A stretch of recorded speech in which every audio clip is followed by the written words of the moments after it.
Hello, and welcome to Keep Calm for Moms, where we talk about what it means to parent the next generation with grace and ease.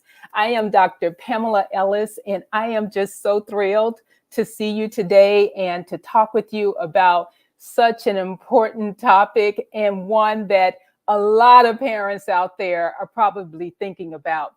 So, if you're joining me for the first time, let me just share with you briefly who I am, what I do, and just a little bit about the show. So, again, I'm Dr. Pamela Ellis, and my firm is Compass College Advisory, where we partner with busy moms to help their teen find a college that feels like home without overpaying. And Keep Calm is our proprietary framework, and the CALM stands for College and Accelerated Leadership Methodology. There are five pillars of Keep Calm. It's academic, social, financial, vocational, and cultural. And so each week on the show, we touch on one of those pillars. And today we got such an exciting show because what we're going to talk about today is really around high school course planning.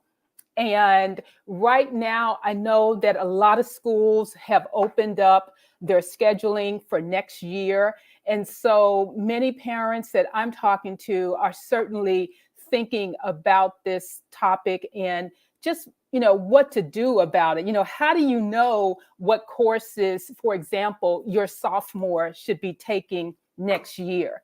And so I really want to talk through some of those steps so that it's easy for you to think about what they should be doing and also plan ahead with confidence. Because I know right now, as you are working with your teen and getting them ready for college or whatever their future may hold after high school, there can be a lot of anxiety around that and a lot of stress because you're probably butting heads with your teen on some things as well. And I get it because I have three kids of my own. And so I know what that's like. And believe me, when you say that your kids aren't listening to you, I can say the same thing too. Okay. So I definitely want to talk about this course planning because it is really important in terms of your teen even being positioned to get into their colleges of their dreams and also to get scholarships as well. And so we're going to talk about that in a really intentional way and give you some really good nuggets around what things you should be considering as you're working through the courses that they should be taking for next year. And I'm going to talk specifically about sophomore year because we all know that sophomore year is pivotal. It's pivotal. And so I want to make sure that for those of you who have sophomores, you're really keen on what things you should be doing as you're planning ahead. So the first thing is that when you are doing your planning for what the courses should be, I'm going to say off the bat, that should be done with your teen. And it's not about doing it for them because they need to, buy into this. They need to own the process. And so I want to make sure that your teen is doing this with you. And as you are doing it together as a family, the first thing is that you talk about, discuss what their strengths are and where are some areas of development maybe for them. And so really, having that conversation and your teen knows, and they're going to say, I'm really great at X. And this is what I enjoy doing is X or Y. And that's a great starting point because in anything that you're doing related to what their future is going to hold, you want to make sure that they are at the forefront of it. And so you'll hear me talk about this a lot because I don't believe in just saying, your teen is going to apply to X college. That's really forefronting the college, but it's really about what is it that's a good fit for your teen? What is it that your teen desires? And what are the assessments and interest inventories or what have you that can support them in knowing what those things are, and how do you give them that framework and give them those opportunities to explore and to build that self-awareness, because it's not enough just to kind of go through high school and just do it because someone is telling you to do it, but to be intentional and to know what your why is as well. So I really do encourage you to start the course planning process with your teen and start with actually discussing what their strengths are, what things they may want to develop, even thinking about what their goals are for high school. And so that's a great starting point as you start to look at what courses they should be taking. And so after you've done that, the second thing is I want you to look at what were their courses in ninth grade, what are their current courses in 10th grade, and also taking a look at what their grades are. And I especially encourage the teen to know this information, because too many times when I'm meeting with students in sophomore year, they're just like, they don't remember what their grades were end of ninth grade. But I'm just like, listen, you're going to be submitting that as part of your portfolio, and you need to know what's going to be shown and what others will be seeing in terms of how you have navigated through high school. And so as part of them owning the process, they need to know that information. Okay. And so really, as a family, looking back at what they've done ninth grade, what their courses were, what the grades were, and also doing the same for 10th grade as well. And at this point, they should have at least the first semester grades for 10th grade, and they can use that in terms of thinking about what they should plan for next year. So the third thing is then reviewing what courses are offered. So what is the plan of courses that's offered at your high school? And that may entail, specific courses that they would be taking next year based on where they have, what courses they have in this current year. Now, the course guide can certainly help with that. And the other thing that I would say in looking at that course guide is not just looking at what they offer for next year, but I want you to go a step further and look at what do they offer next year in the way of courses, and then what do they offer in senior year as well. It's like looking at, junior year is great, but you really want to think further and think about what will their transcript look like overall? Because as colleges are looking at their transcripts to get a sense for how they performed and how they have really challenged themselves in high school, they're going to want to see what the full picture looks like. And so they're not just looking at what they've done 9th, 10th, and 11th grade. And so I want you and your team to be strategic and intentional in the same way around looking ahead through senior year. Okay. So is this making sense at all? Because, if not, you need to stop me because I'll just keep going. But if it does, I would love for you to just type in the chat a yes to let me know that you're with me on this. Okay. So I do want to check in with you on that. So I talked through, those initial steps in terms of planning for next year. And I kind of, led into the fourth one, which is really looking ahead to senior year. So looking at what they have to offer for junior year, but also looking at what they have to offer for senior year as well.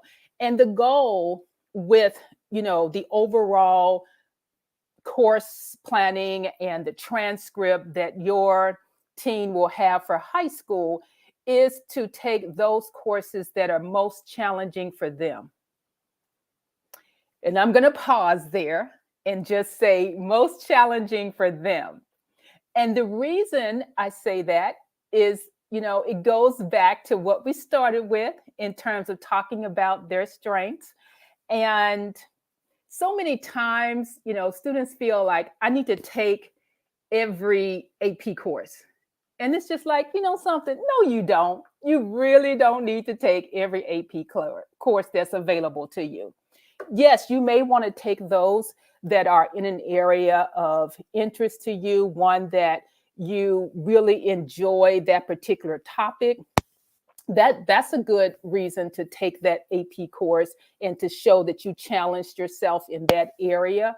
But taking a bunch of AP courses for the sake of taking them, or taking them because you've been comparing yourself to others, is something that I would discourage, quite frankly, because not only does it wear your team down, but I think it um, really dilutes the experience, and also it makes it more about doing what others are doing as opposed to doing what's right for them.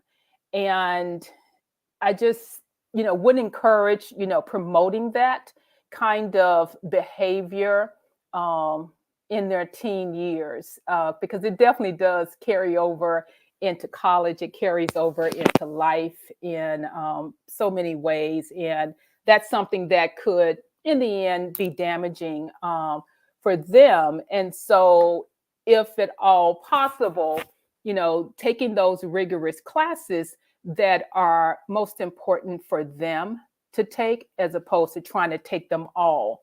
And when you do look at those rigorous courses, you're looking at them for junior year and also for senior year. And I know that sometimes students, when they're looking just a year at a time, they end up overloading in senior year in a way that's counterproductive. And so, if they know that, yes, they do want to take a math sequence and the English sequence in AP classes, making sure that as they are taking them, maybe they have a sprinkling of, a couple of AP classes in junior year and then a sprinkling of AP classes in senior year, as opposed to having this transcript where you don't have any honors, you don't have any AP courses, ninth, 10th, and 11th. And all of a sudden in senior year, when you find out that, some friend who applied to a college and got in had a class, that was really rigorous in senior year, you all of a sudden try to have 8 of them. And it's gonna wear them down. It's gonna wear them down in a big way, and especially in senior year when they're working through their applications and all the other activities that come with being a senior in high school. It's going to be a lot, and something will eventually give. The other point that I want to make is around the comparison game. And I'll just leave you with this quote that I love, which says that comparison is the thief of joy.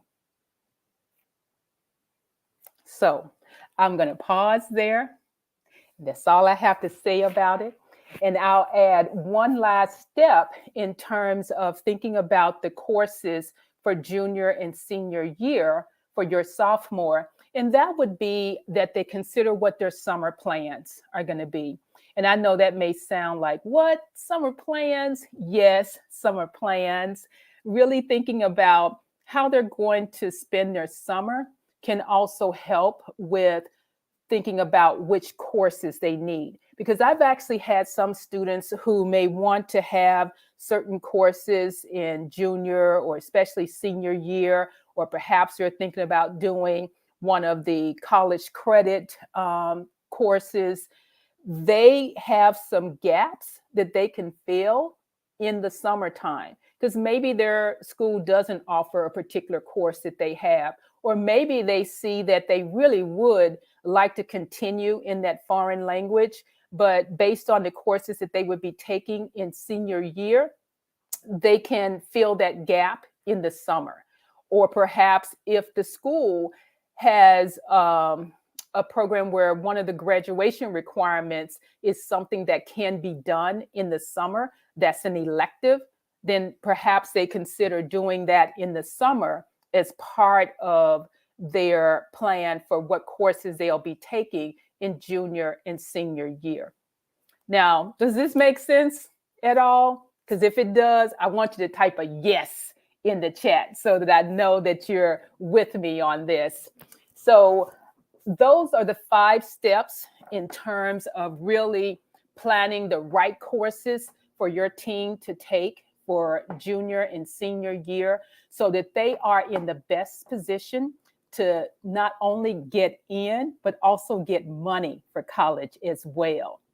And so before I close out, I want to invite you to post in the chat if there's something that resonated with you in terms of what I shared.